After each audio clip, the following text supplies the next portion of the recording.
তো হ্যালো চান্দুরা, কি অবস্থা সবার? আশা করি সব চান্দু ভালো আছে। তো তোমাদের দয়া আল্লাহর রহমতে আমি অনেক বেশি ভালো আছি। তো আজকে তোমাদের মাঝে নিয়ে চলে আসলাম আরও একটা নতুন চান্দু মার্কা ভিডিও। তো আজকের ভিডিওতে আমরা খেলবো solo versus squad rank match. তো আমি নেমে গেছি কিন্তু পিকে।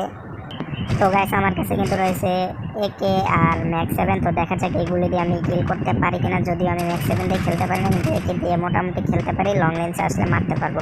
তো সামনে ফাইট হইতেছে, এই জায়গায় দেখি যায় রাশ দিয়ে যদি দুই একটা কিল পাই এই জায়গায় সেটা চলে গেলাম, যাতে বেশি রিস্ক হলে চাপ দিয়ে এসে করতে পারি। তো সামনে ফাইট চলতেছে, মনে হয় মেবি এখানে দুই একটা এনিমি আসছে, দেখা যাক এই জায়গায় কিল পাই কিনা। এই একটা পাই গেছি সামনে ম্যাক্স 7-এর যা তার ডাউন করে ফেলছি গাইস। ফাইনালি ফার্স্ট কিলের দেখা পেয়ে গেছি। তো এটা ক্লিয়ার করে লুটগুলো নিতে হইব, কারণ তেমন লুট নাই আমার কাছে। যাই হোক এখান থেকে একটু লুট করে নিয়ে এখানে এটা ক্লিয়ার করতে করতে গাইস এর টিমমেট আসতেছে, কিন্তু ওর টিমমেটের পায়ের আওয়াজ পাওয়া যাইতেছে। দেখা যায় ওর টিমমেটটা মারতে পারি কিনা। তো ওর টিমমেটটা যা তার ডাউন করে দিয়েছি গাইস। এই জায়গায় আমার দুইটা কিল হয়ে গেছে। তো এরও মায়ের লুটগুলো নিয়ে এখান থেকে সরে যেতে হইব। তো গাইস ভিডিওটা ভালো লাগলো অবশ্যই একটা লাইক করে দিবা। তো আমি এই জায়গা থেকে ডোন্ডা মাইরা এখান থেকে সরে আসি, এখানে এসে আমি M41 ম্যাক্স পাই, কিন্তু এটা আমার চলবো না। আমি এখান থেকে স্ক্যান নেই, নেওয়ার পরে এখান থেকে আমার সরে যেতে হবে, কারণ পিকে বেশিক্ষণ থাকা যাবে না গাইস। পিকে থাকলে যখন তখন ভালো এনিমেশন মেরে দেবো। তো গাইস আমি এদিক দিয়ে যাইতেছিলাম, হঠাৎ করে আমার নেট চলে যায়, যার জন্য আমি এদিক সেদিক আলতো ফালতো দৌড়াইতে থাকি। কোন দিক যায় আমি নিজেও জানি না।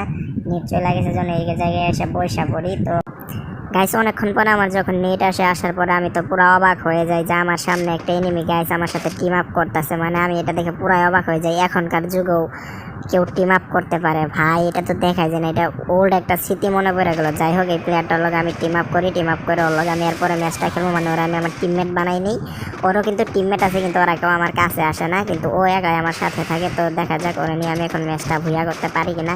তো যাই হোক দুইজনে এখান থেকে চলে আসি এইদিকে আসার পরে একটা নেমে আমার উপরে ফায়ার করে, পরে আমি গ্লোয়াল মাইরা সেফটি নেই, নেওয়ার পরে ওরা ওপি লেভেলে মাইরা দেই। তো ওরা আমি মাইরা দিই একদম হেডশট দিয়ে। তারপরে এখানে আমি ওখানে ওরা ক্লিয়ার করতে যাবো, আমার সামনে আমার টিমমেট কিন্তু আমার টিম আপ করা প্লেয়ারটা গ্লোয়াল মেরা দেয়।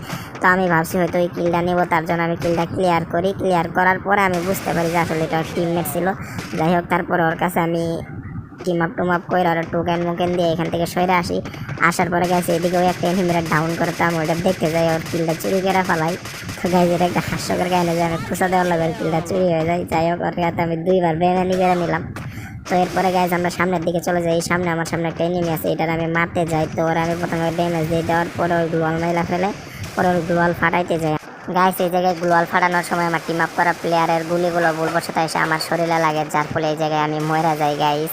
তারপরে আর কি আমার আর ম্যাচ ভুইয়া করা হয় না, কিন্তু আমার টিম আপ করা প্লেয়ারটা কিন্তু লাস্টে ম্যাচটা ভুইয়া করে নাই। তো গাইস ভিডিও ভালো লাগলে লাইক করে দিও এবং পেজে নতুন হয়ে থাকলে পেজটাকে ফলো করে দিও।